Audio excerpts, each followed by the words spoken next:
when skiffle music, I don't know if you remember that.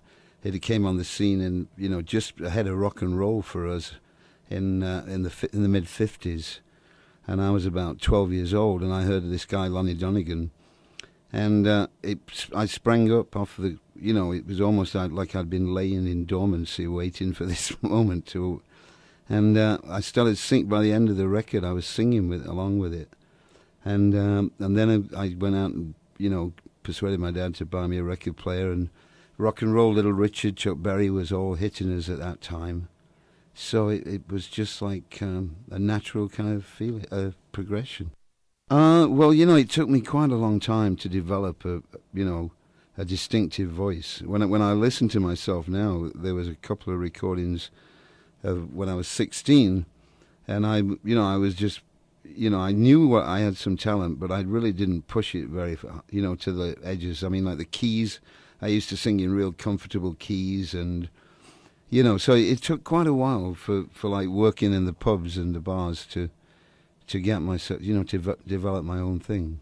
The odd thing when you used to buy those early blues, rock and roll records, you'd flip them over and there'd always be a blues on the other side, And I remember I got this Ray Charles song called I'm Moving On that was, it wasn't one of his big hits. But on the B side, when I flipped it over, it was I Believe to My Soul, which was like, I was blown away by it because it was the blues, but he'd added that gospel thing, and just what I didn't realize at the time was his junkie that's in there too. But there was something about Ray. I dropped tools, I dropped everything. I just studied him, inside out. He was just, because I started off and had such success with a little help from my friends. That was completely different. The arrangement was so different from a Ringo's, original. But not everything I do is that far removed from the original demo, Once in a while, it's more down to just getting a good key that suits my voice. And I've always been lucky to work around good players. And they kind of have a knack of knowing that if I'm going to do something different with it, that, they can take it somewhere different as well. I don't have that. When I think back, I mean, artists by my age, you would imagine I would have done 40 albums or so. I really don't have that many. I haven't had that many albums out.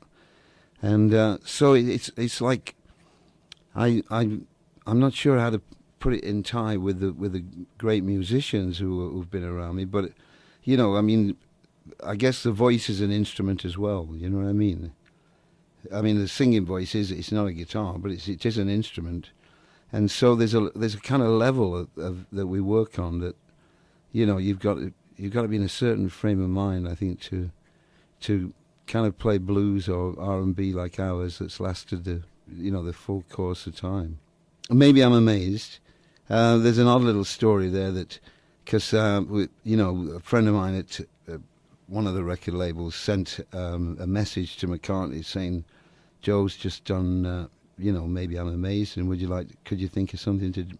We wanted him to put a bit of vocal on it, and but I don't think he was too thrilled with the idea.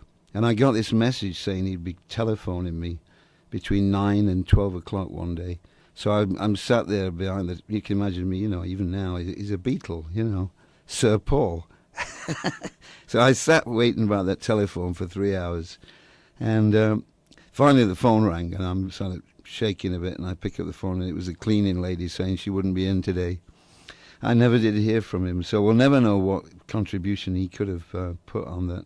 Well, when I first recorded with a little help from my friends, the Beatles were like gods in England. I mean, in 1968, they literally were. So I got this invite to go down to Apple and meet Paul and George one afternoon. And they both, I mean, I can see it like it was yesterday. Paul just sat at this upright piano and played me Golden Slumbers. And then he played Bathroom Window and said, "You can keep that one if you like." And, then George played me Something in the Way She Moves, which blew me away in the sheer simplicity of it. The chords are very open and just very, but, what a lovely song. I'd already recorded a song called Bye Bye Blackbird, which was an old standard, and I loved Ray Charles when he used to do those slow 3/4 gospel influenced songs. So I was really following through on what Ray did, with because he did that with a lot of other songs too. So it was just like trying the Ray approach, with the girl choir, replying. And but in the age we were living in, we were just coming into a bit the psychedelic area, So we got like Jimmy Page, who would add the guitar, which gave it a whole different slant. It really, everyone who contributed put in stuff that just kind of made it very special. The song One, I was thinking it came from the 80s, but it must have just come in the early 90s. Uh, it was actually suggested to me. I think it came from the German record label. Was wondering if I would, could go into some deeper water than I usually do, And I remember I sat and looked at it. The title was written out, and I looked at it for a whole day, going, I don't know if I could really do this song justice or do it, the way I should.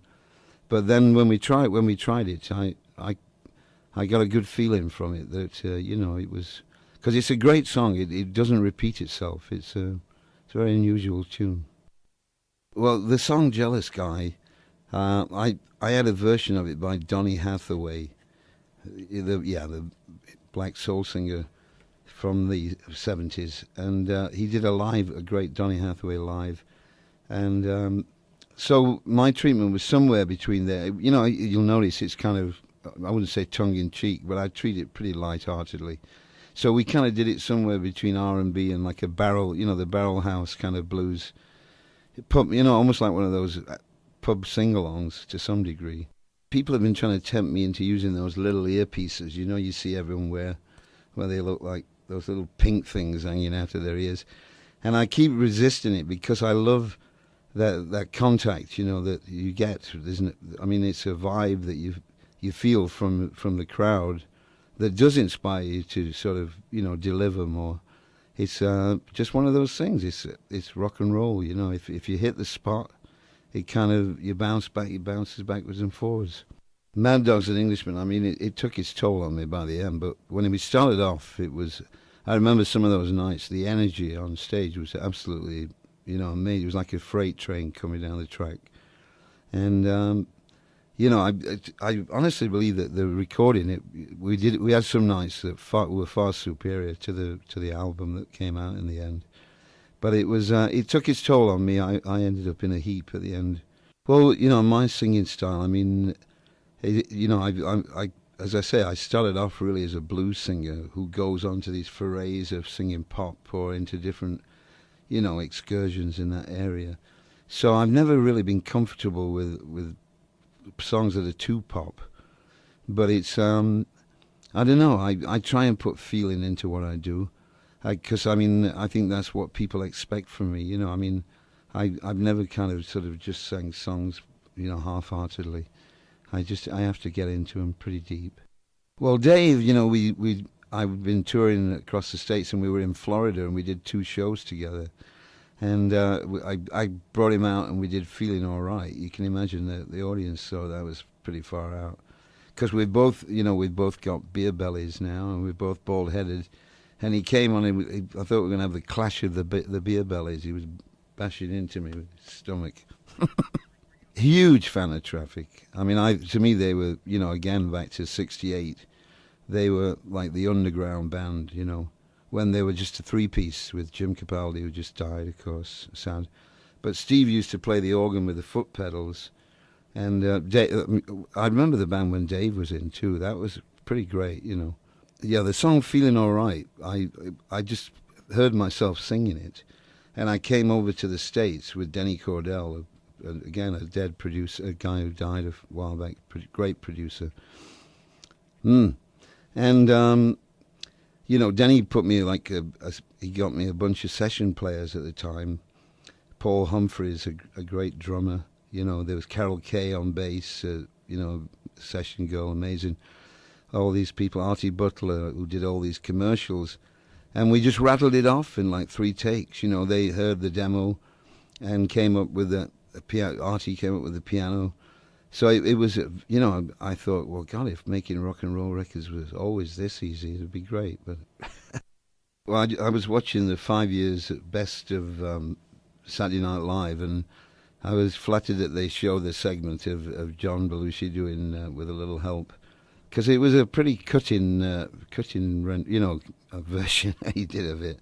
I went on there a couple of years later, and we did a duet on Feeling All Right.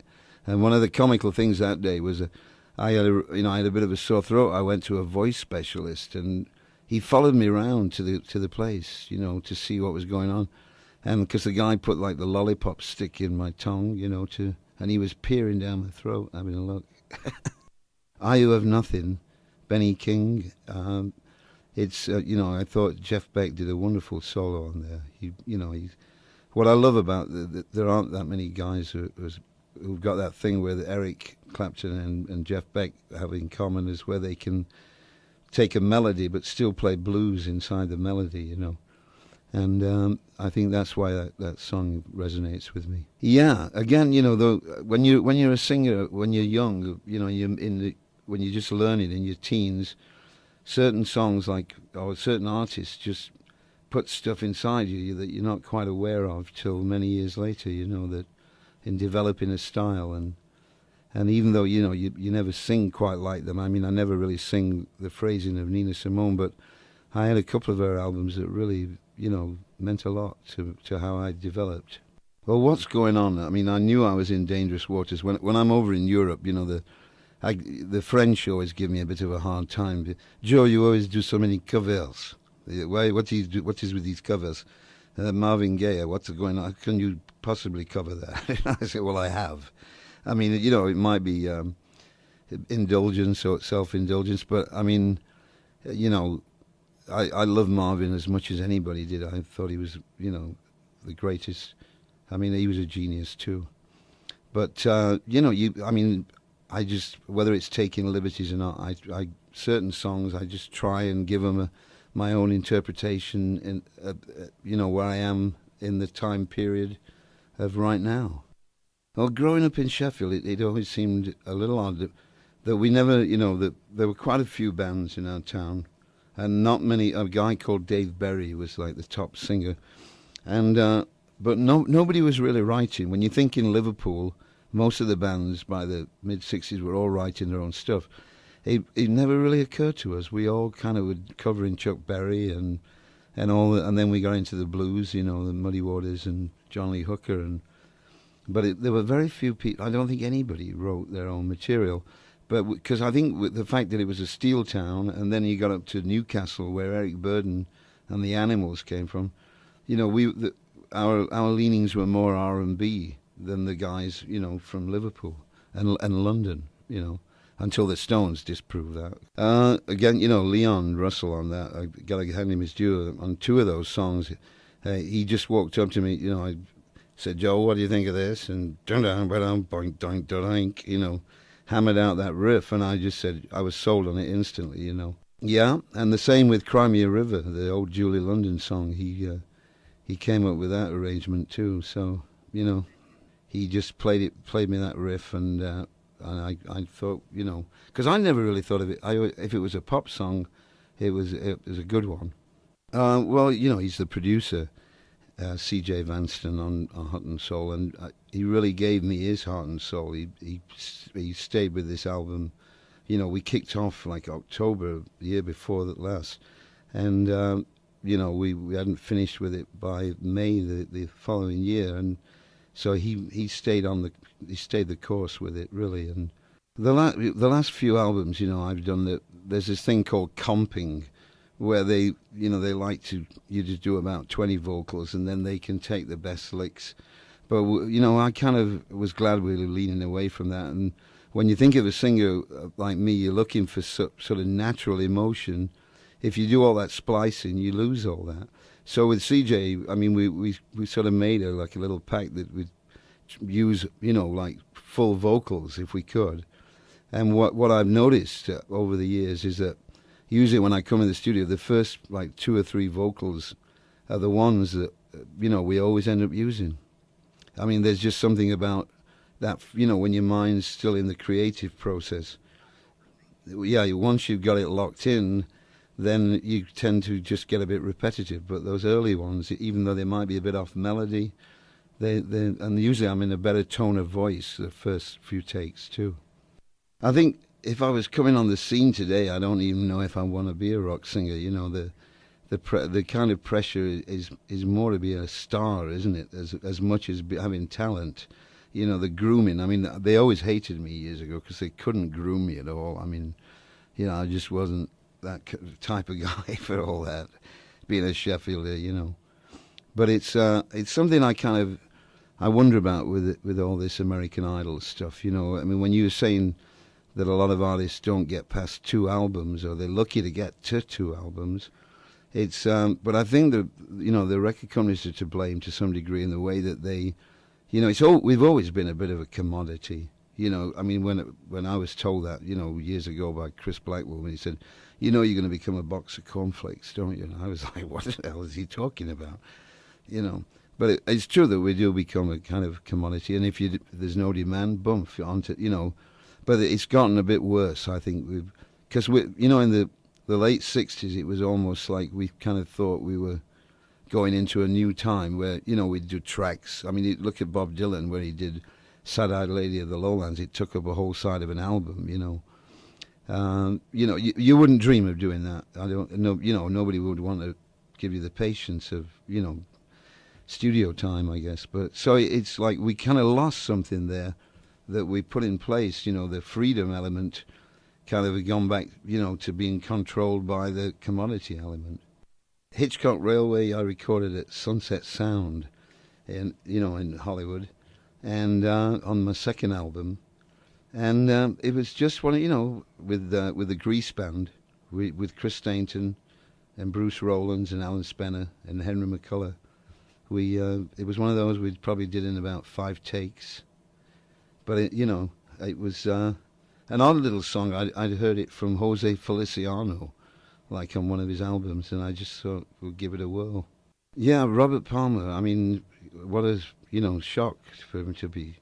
I mean, he was a big chain smoker, Robert. I know. I don't know if that contributed to his heart problem, but yeah, I mean, simply irresistible. He had a connection with R&B.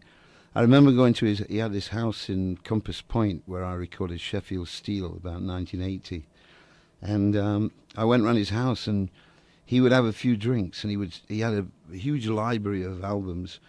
And as he would get a little higher, he would run along, the lines and just start pulling records out, and playing them like a wham bam. It was like, part of his writing process. It was a very interesting guy to be around. A little more sophisticated approach to R&B than mine, definitely. But he left us far too soon. In 1964, when I recorded "I'll Cry Instead" and he died a death. Everyone, my father and the family, were saying, "Well, you've had your go at show business, Joe. Get back to work." And I said, "I'm sorry." It's like, in part, I was too embarrassed to go back, even though they said I could go back to my job as a gasman at the East Midland Gas Board. So I bummed around and played the pubs, and it wasn't until the music scene changed about when White Shade of Pale and Procol Harum came around. And we sent a demo to Denny Cordell in London, and then of course we had the huge hit with Little Help, and then people came knocking at the door saying, "You want to go to America?" So it was like, talk about a dream come true. It was a dream. I mean, it wasn't even a dream because I didn't think, I thought I could imagine myself doing it for a few years and then having to bottle down, and get a job. So it was all a bit amazing that it turned into what it did. I guess I've only in my career I've probably made about 24 studio albums, maybe not even that many. So like on an average, one every couple of years, and but I would say I'm very pleased with this. Alongside it, records I've made in the past, I think it's the best one I've done for a few albums, and because we really, it's hard to know where to who are listening to your music at my age. So it's like, I don't know, it seemed a little indulgent when I started, but again, like you say, sometimes you have to let things sit before you can really tell, what they mean. But I've been getting such good reaction from people that it makes it worthwhile. I've been in the studio so long.